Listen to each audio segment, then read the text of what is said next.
here.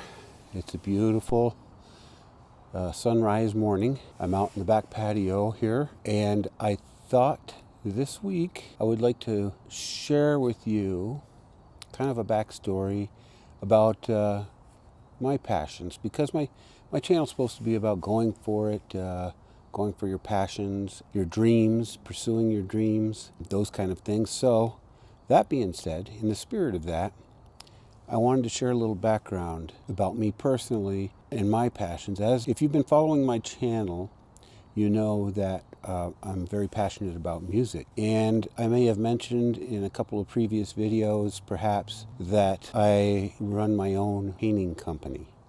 That's house painting or commercial painting, industrial painting. We do a little bit of everything. A little bit about my background. While I was in high school and in college, I worked in the paint departments of paint stores. Now, it wasn't something that I planned out. It was just that I needed part-time jobs while I was in high school and while I was going to school, going to college. And through coincidence, turned out that I was always assigned to the paint department as a mixologist, mixing paint. And then for stores, after I got out of college, I had some jobs actually painting barns and different things as part-time jobs.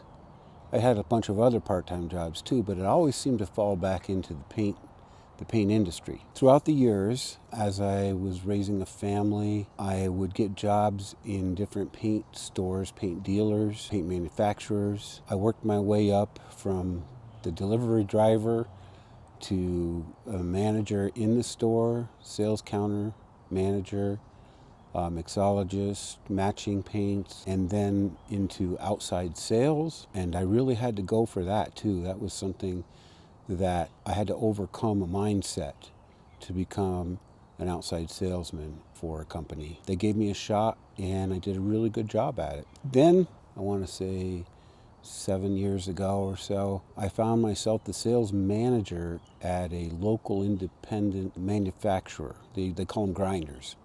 It's a company that actually makes paint. I was in charge of developing and selling their industrial line, or not their, well, some industrial products, but mostly their architectural line of paints, which is like your house paint, the common wall paint, interior and exterior. And I was getting on in years, my mid to late 50s.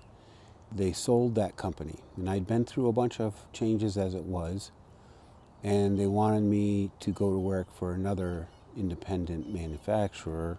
They sold the formulas and the product line and all the inventory to another manufacturer locally. I had this itch and dream that I wanted to start my own business, and I was prompted to do so by one of my customers who says, "How come you don't start your own paint business?" That I was selling him paint at the time. And I said, "Oh, I don't know." I said, "I don't know anything about that. It might be, I don't know what I'm doing that way and everything." He goes, "Well, no," he says, "you have enough knowledge. You've helped me grow my business. You've helped a lot of people grow their business. You should be your own business person."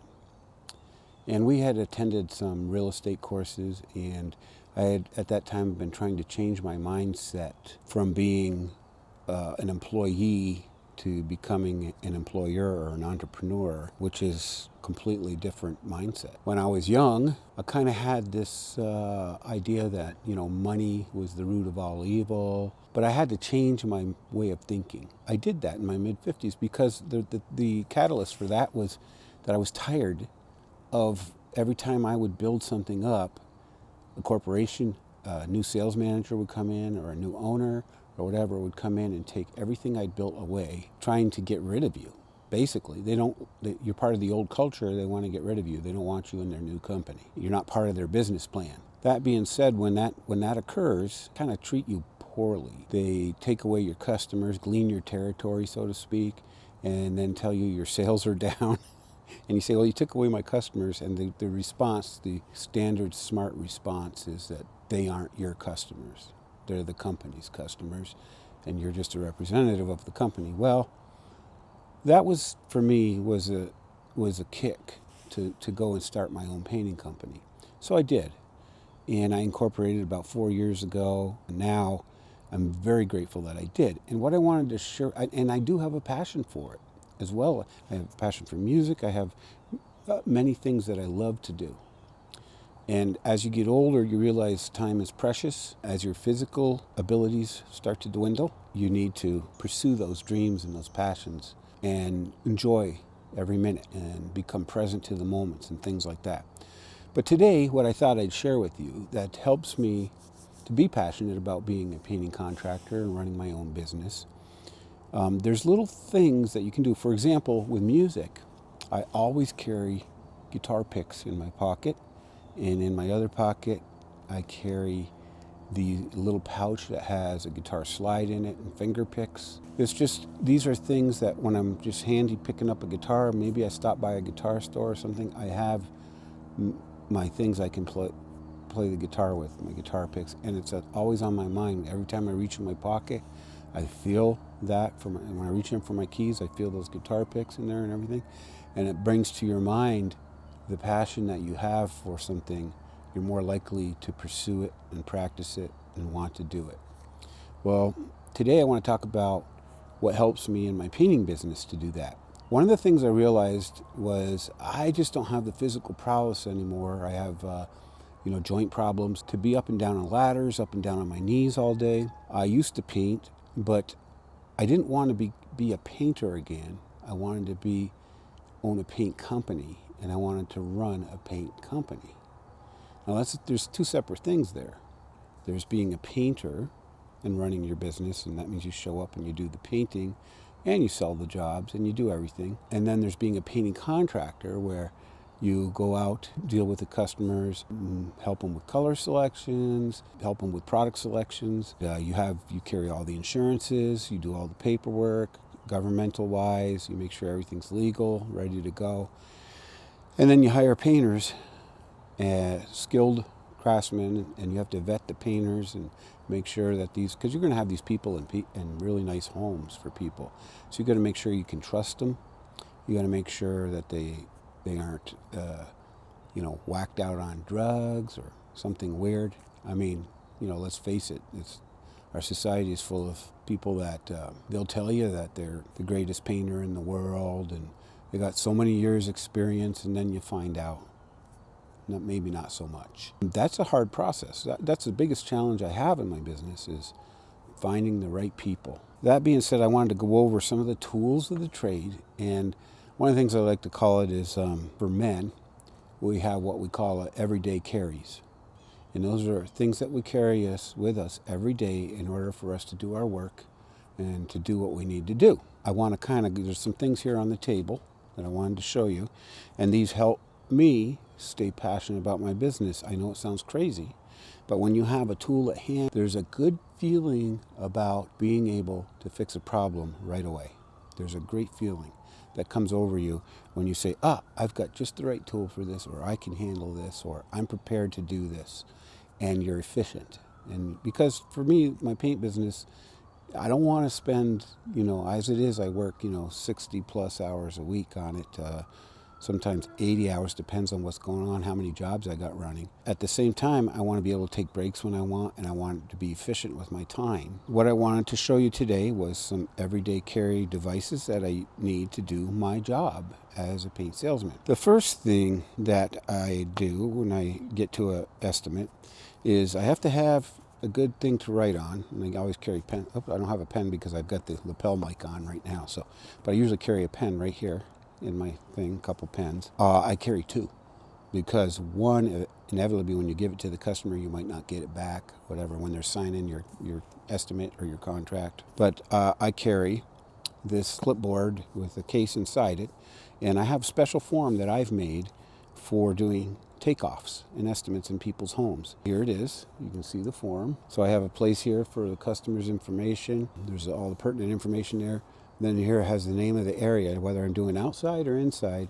I might write down front elevation for outside, or inside I might write, entrance, hallway, whatever the area is, and then the dimensions and the ceiling height here. And then if I've got closets, I put the size of the closets, accent walls, if they're going to have accent walls in the room, how many doors are in there, and how many linear feet of trim. And then over here, I have totals and notes that I put in here. Fill all this in while I'm doing the estimate. I don't go out to the truck and try to hard sell the person right there. Probably not a good sales technique. There's a lot of companies that are way more successful than me, but because I'm very selective about the work. It takes a lot of thought, and I have to add up all of these square footages, and I have a spreadsheet that I use that calculates things so that I'm sure that I got labor covered as I'm doing it. And when I first started this, I didn't have a clue. I really didn't. I was winging it. I mean, I created all these systems out of necessity. That's why I did it. And the same with the tools I carry are out of necessity. So the first thing is I have this when I show up. I get their information, and then I start writing down measurements, notes, and things like that. I also have a handwritten day timer that I keep. And the reason for the handwritten day timer is simple. I do keep an electronic calendar as well. And when I'm driving, it has the phone numbers on it, and I can pull over and just tap on the phone number and call the people I need to call. I'll have hands-free in the car, so if I do receive a call while I'm driving, I'm not, holding the phone or distracted that way. So on my belt, I carry, first and foremost, this is a very old Leatherman, you can see.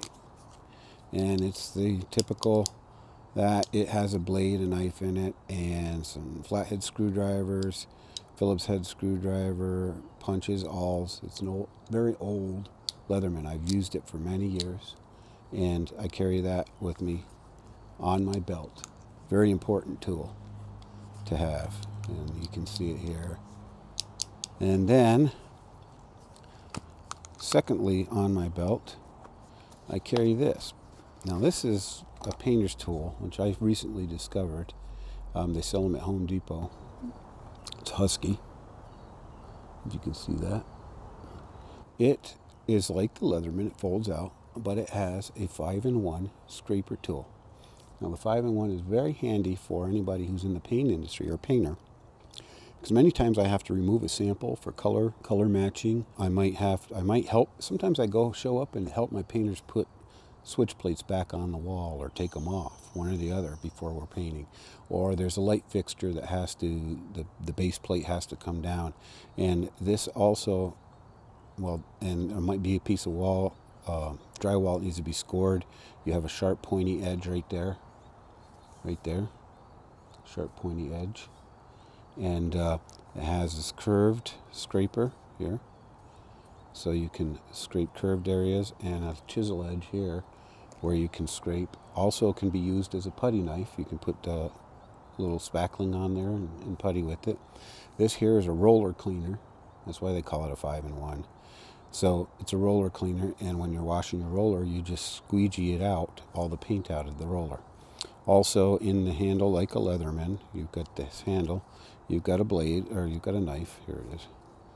You've got a knife blade, and it's a pretty nice knife blade there. And you've got a can opener, bottle opener, and a little tiny screw head. It's really, really tiny. I don't know if you can see how tiny that is. But the point of that really tiny one is for little tiny screws that might be in something, flathead. And then it's a secure lock, because you can pull down here, and it releases and goes back in. On the other side, you've got a Phillips head screwdriver, very handy. And that's a couple of different Phillips heads that I carry. And you've got a saw, and you can cut drywall with that. If you need to do a drywall patch or something, you want to cut out a little square and put in a little piece of drywall and then mud over it, you can do that. Very handy tool. Now, I keep this in, I have a knife that's a Field & Stream. It says Field & Stream on it, okay? And kind of like a hunting knife or a camp knife. And I use this scabbard for the multi-tool for the painting too. And I keep those two items on my belt in my everyday carry gear. In my pocket, I always carry a little pocket knife. This has come in handy so many times to open packages, and this one has a small blade on it, it's a buck. This is a little buck, one of those old Buck 303s, and I've had this for probably 20 years. You can see it there. Or more than that, 30, 35, 36 years. Because this was found when I first moved to Denver, was found in Cheeseman Park, just laying on the ground. And this knife is, I've had it for all that time as a everyday carry in my pocket. Anyways, so then also I swap out my everyday carry sometimes. So I have the buck knife. Sometimes I have this Stanley. You can see that there. The Stanley. Okay, and this is old, and I don't know if you can see the blade is real pitted on it. Right there. I don't know if you can see that. So there it is. Now this was found up when I was fishing with my daughter when she was little at Jefferson Lake in Colorado. And it was buried in the mud, and it was all rusted and pitted, and there was sand and everything ground down into the knife in there. And she pulled it out, and I recognized it as a Stanley tool, and a very well-made knife. And so I took it home, oiled it, and fixed it, and there's that. Then I have a Polythera. It depends on what kind of mood I'm in sometimes and what I carry. So I have a Polythera other knives. This is that Field & Stream camp knife we were talking about here. It's a very good knife. And I have the scabbard for that. And I think my brother Rob gave me that knife. My brother Rob gave me a couple of knives, actually. I collect knives, and so does Rob. This one here, sometimes I'll carry. It's a fairly big knife and heavy. So this is a something master. I can't remember. I bought it. It's a great knife. And I've used it a lot. It's, like I say, very heavy. I've taken it camping many times and used it. I bought it in Saranac Lake, New York, when we were up there camping, because you couldn't bring a knife on the plane. I think it was post 9/11. And when I got up there, I went to the local sports shop because we were out at a camp and I needed a knife. And so I got that. So sometimes I might carry that. I've got a little Winchester model pen knife. Sometimes I'll switch out every once in a while for my everyday carry type of knife. I don't know, depends on the mood, I guess, or what I'm thinking I'm going to be doing that day. The other thing that I often have in the truck, now I have a lot of tools in my truck too. It's filled with, it's got power tools, we've got extension poles, rollers, brushes, drop cloths, vacuum, brooms, dustpans, things to clean up with. I always keep a box, tape, paper, plastic, things like that in there. Because when I show up, the painters might say, hey, I need this, I need that, so I don't have to run to the store every 5 minutes to get them stuff. But this is like a utility knife in like a folder. It has if you can see it there. It's called a Great Neck, and that's just like the utility knife, and it folds just like a pocket knife, just like that. It stays in, and it has a clip. So sometimes I'll carry that in my clip pocket in my pants. The other thing is it's very important for me to have those military style pants with the pockets on each side, because I carry my phone. Of course, your phone is a very important tool, right? I take a lot of pictures with my phone as well as with my camera when I'm doing these estimates, because it helps me with reference after when I'm doing all of the estimates and stuff. I'll go through and look at the pictures. It helps refresh me. The thing that I use on the estimates when I get out of my truck and I go in, I carry these in my truck, is this is a laser type of measuring device. So you just point it at a wall, it tells you how many feet are between you and the wall. Point it at the ceiling, tells you how high the ceiling is. Those are very important. I also will probably grab a regular tape measure too, because there's some areas where you can't use an electric thing, or if the battery dies, you've got to have some way to do that. And the other thing I use sometimes out of my truck, this is a surface temperature thermometer. You just point it at the surface, and it gives you a reading of that surface. It says that, I don't know if you can see that there, 65.5 is the surface of this. So that is very important sometimes when I'm doing industrial applications, or if it's a really hot day, 100 degrees or something, and the side of the house is probably 130, 140, who knows. We need to know that because, or a dark garage door, you don't want the paint to bubble when you apply it.